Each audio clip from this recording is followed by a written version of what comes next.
Today we're going to talk about successes and failures here on our half-acre homestead. I'm Jackie. This is the Little Half Acre.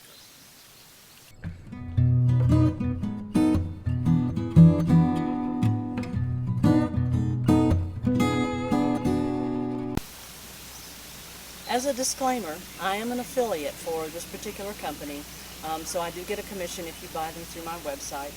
This year I grew potatoes in them.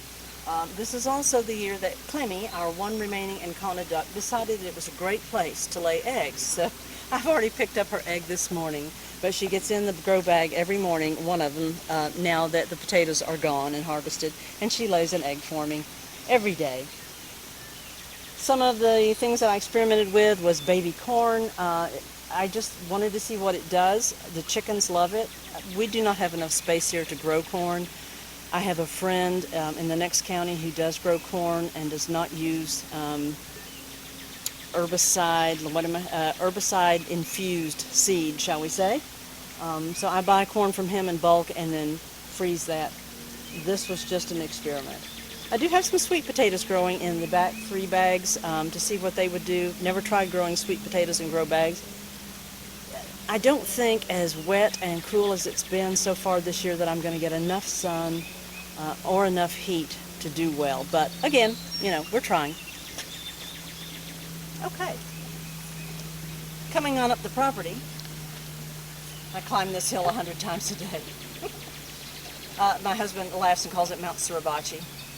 I have some Brussels sprouts growing. They're not getting a lot of sun because the peach tree blocks the sun for a good part of the morning. And our neighbor's humongous oak tree is what blocks sun on this property for most of the day. Back here, depending on when it is, I'll get 5 to 6 hours of sun. So again, don't know if the Brussels sprouts will make it. They are starting to fruit up. We'll see. There's Clemmy's little duck pond and her run and house. Just the fact that we were able to get that in this past year, I'm going to say that that's a success, because last year we were fairly dry, and the creek does not run all year when the weather's really dry. So we had a kiddie pool that we put out for her. She likes this. You can see I've got the filter setting out there because it's time to clean. Now, the blue tape. What's the blue tape all about? Deer. We have lots of deer around here. What I do know about deer is that they see blue and violets better than any other color, and I know that they do not like to jump into small spaces. So in this growing area, if you'll follow me up the hill here, I've got it blocked off pretty well with blue tape, low enough I hope to keep the fawns out, tall enough to keep the grown-ups out, and then the fence that we put up with the little branches in and netting in front was to protect the garden from rabbits, from chickens, because they were getting in here and tearing it up. But this has been a very successful garden this year. We totally redid it. Let me go inside.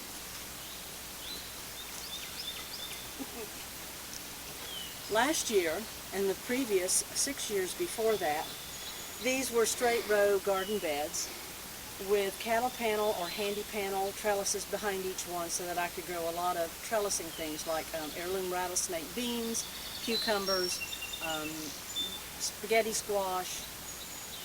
But because we're transitioning into tourism now, we wanted it to look a bit more charming. I'm not working at a farmer's market selling anymore, so it was more about what we wanted to grow rather than what I needed to grow in bulk for selling. So I rearranged the beds, made them curving, made them a little bit wider, took down most of the trellising, added my charming arbor over there, which I love. That's more handy panel. And my daughter painted the bench blue. It's also a great place for me to sit on a warm day, take a break from everything that I'm doing in here, which is, as always, weeding. You can see that I'm behind again. We did put cardboard down in the paths and cover with wood chips, and already the crabgrass and other weeds are back. But I have had a good year here. Again, worm castings. This is where, other than the up front in the one bed, this is where the bulk of the worm castings went. Every kale plant got worm castings. I don't do a whole lot from seed because of the vole problem we have, but I do a lot of seedlings and transplant. The cabbages, and I've only got a few of the red ones left that really need to come out and be made into sauerkraut. The cabbages did beautifully. The kale has just been producing like mad. I did have some broccoli and cauliflower. It's long since been taken down. I'm transitioning now to the next succession of planting. I've got some baby lettuces. I have planted beets that are not up yet.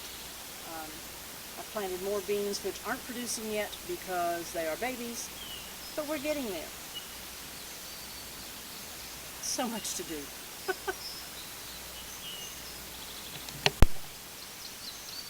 Here's another epic failure. I love black raspberries. It's my absolute favorite fruit. I love the blueberries, love the blackberries that we have, and the apples, but the black raspberries, I will come out with my coffee in the morning and just have breakfast by grazing on black raspberries. But look at this mess. I did not prune anything this past year. It's my fault. Just didn't have time. Didn't prune. And I'd had some new black raspberry plants that I put out last fall. No, I'm sorry, early this spring. Everything is a mess. It's impossible to get to anything, and of course the thorns eat you up. So the plan is to cut all these down this fall. I hate to. It means I really won't get much next year, if anything at all.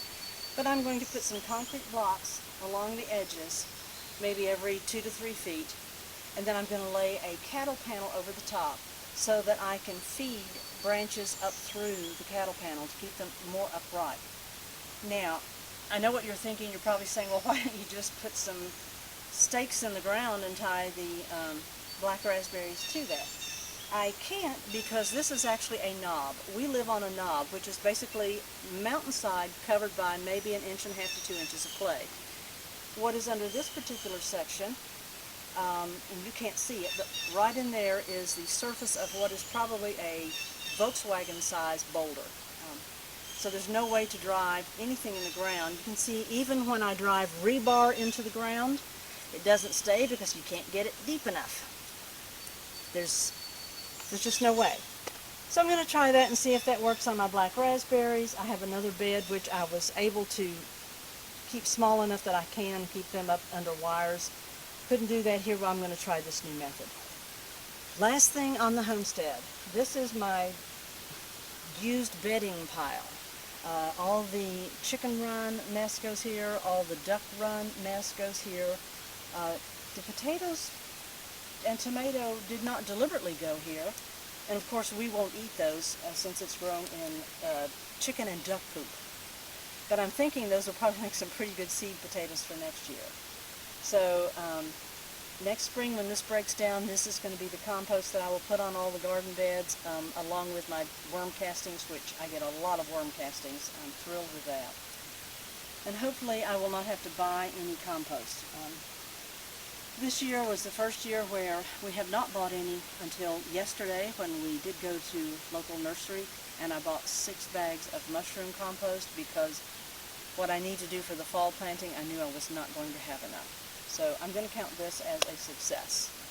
There's more to show you, but I think we'll leave it here for the day. When we talk about our $149 greenhouse and how that's been a success and a failure, it's both.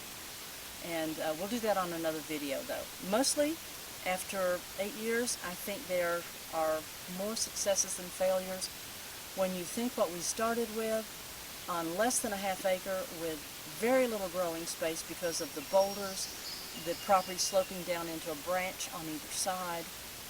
Part of the property is a garage across the street. I think I've gotten a lot of produce and berries out of this space, even with all the difficulty of growing in this area. Thanks for joining me today.